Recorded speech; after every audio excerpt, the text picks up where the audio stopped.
Blast કેસમાં સૌથી મોટા સમાચાર આવી રહ્યા છે। ગૃહ મંત્રાલયે દિલ્હી બ્લાસ્ટ કેસની તપાસ એનઆઈએ સોંપી છે। આતંકી હુમલાની જેમ જ એનઆઈએ બ્લાસ્ટ કેસની હવે તપાસ કરશે। થોડી જ વારમાં ગૃહમંત્રી અમિત શાહની ઉચ્ચ અધિકારીઓ સાથે બેઠક મળશે। 4 કલાકમાં ગૃહમંત્રી અમિત શાહની આ બીજી મોટી બેઠક છે તે મળવા જઈ રહી છે। જે પ્રકારે આ સમગ્ર બ્લાસ્ટની ઘટના બનીને ત્યારબાદ બેઠકોનો દોર છે તે શરૂ થઈ ચૂક્યો છે। મોટા પાયે આ તપાસ છે તે કરવામાં આવી રહી છે। ગૃહ મંત્રાલયે હવે દિલ્હી બ્લાસ્ટ કેસની આ તપાસ એનઆઈએને સોંપી છે। આતંકી હુમલાની જેમ એનઆઈએ આ બ્લાસ્ટ કેસની તપાસમાં જોડાશે અને તપાસ કરશે। થોડી જ વારમાં ગૃહમંત્રી અમિત શાહની ઉચ્ચ અધિકારીઓ સાથે આ બેઠક મળવા જઈ રહી છે અને આ બેઠકમાં અનેક બાબતો અનેક સુરક્ષાને લઈને પણ ચર્ચાઓ કરવામાં આવી શકે। આ જે બ્લાસ્ટ થયો છે તેને લઈને પણ જે તપાસ એજન્સીઓ જોડાઈ છે તેને લઈને પણ હવે આ ચર્ચાઓ છે તેમાં કરવામાં આવી શકે। એટલે કે આ મહત્વપૂર્ણ બીજી એક બેઠક મળવા જઈ રહી છે। માત્ર 4 કલાકમાં ગૃહમંત્રી અમિત શાહની આ બીજી બેઠક મળવા જઈ રહી છે।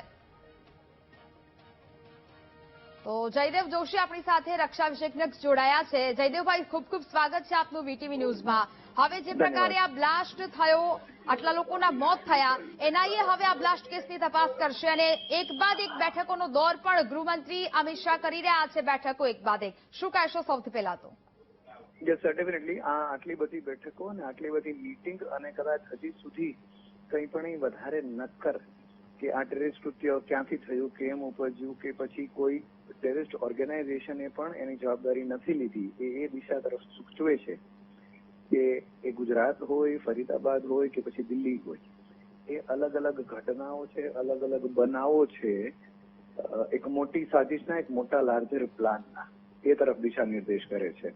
અને એટલા માટે જ આ બેઠકો જરૂરી છે કે જેથી કંઈ જ ઉતાવળીયો નિર્ણય ના લેવાય અને કોઈ એવા એસેસમેન્ટ પર ના પહોંચી જવાય જેનાથી બાકીના મોડ્યુલ જેના ઉપર આપણી ચાંપતી રંજર હોય એ લોકો સતર્ક થઈ અને અંડરગ્રાઉન્ડ જતા રહે, એ ના થાય એટલા માટે આ ગુપ્તતા અને આટલી બધી મીટિંગોનો દોર।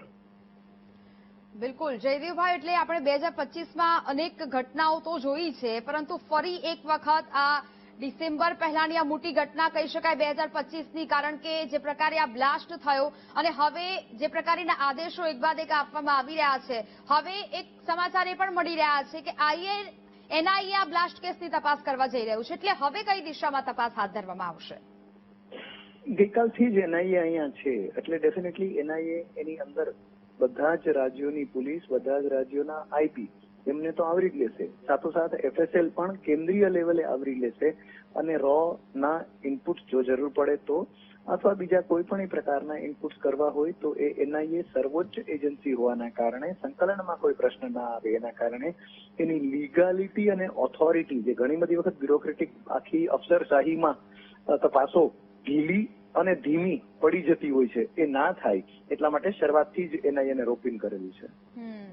બિલકુલ, કેપ્ટન જયદેવ અમારી સાથે જોડાયા તે બદલ આપનો ખૂબ ખૂબ આભાર। એટલે કે હવે આ બેઠક મહત્વપૂર્ણ ફરી એક વખત મળવા જઈ રહી છે।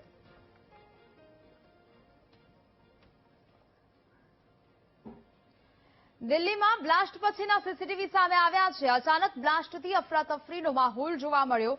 બ્લાસ્ટ થતા સ્થળ પર હાજર લોકોમાં દોડધામ મચી છે। ગભરાયેલા લોકો જીવ બચાવવા આમ તેમ દોડતા પણ નજરે પડ્યા। હાલ તો આ સમગ્ર ઘટનાના સીસીટીવી પણ સામે આવ્યા છે। બ્લાસ્ટ જે સમયે થયો હતો ત્યાં અનેક લોકો ત્યાં હાજર હતા, જોકે બ્લાસ્ટનો અવાજ આવતાની સાથે ત્યાં અફરાતફરીનો માહોલ સર્જાયો હતો। આ સમગ્ર મામલાના સીસીટીવી સામે આવ્યા છે। દિલ્હીમાં જ બ્લાસ્ટની ઘટના ઘટી અને જેમાં 8 લોકોના મોત થયા છે, અનેક લોકો ઇજાગ્રસ્ત પણ થયા છે અને જે વખતે જે સમયે આ બ્લાસ્ટની ઘટના ત્યાં ઘટી હતી તે જ સમયે અહીંયા અનેક લોકો ઉપસ્થિત હતા। જે કારમાં બ્લાસ્ટ થયો ત્યારે એ ભીડભાડવાળી જગ્યા હતી અને જેને જ કારણે આ બ્લાસ્ટ થતા ત્યાં અફરાતફરીનો માહોલ સર્જાયો હતો।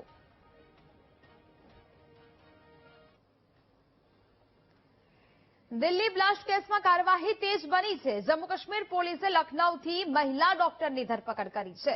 જૈશ એ મોહમ્મદની મહિલા વિંગ સાથે સંકળાયેલી ડોક્ટર શહીના શાહિદની ધરપકડ કરવામાં આવી છે। ડોક્ટર શહીના શાહિદના તાર પાકિસ્તાન સુધી જોડાયેલા હોવાની આશંકા છે। આરોપી શહીના આતંકી મસૂદ અઝહરની બહેનના સંગઠનની કમાન્ડર છે। શહીના શાહિદની કારમાંથી અસોલ્ટ રાઇફલ મળી આવી છે। ડોક્ટર મુઝમિલ ગણાઈની સાથી તરીકે જોડાણનો પણ ખુલાસો થયો છે।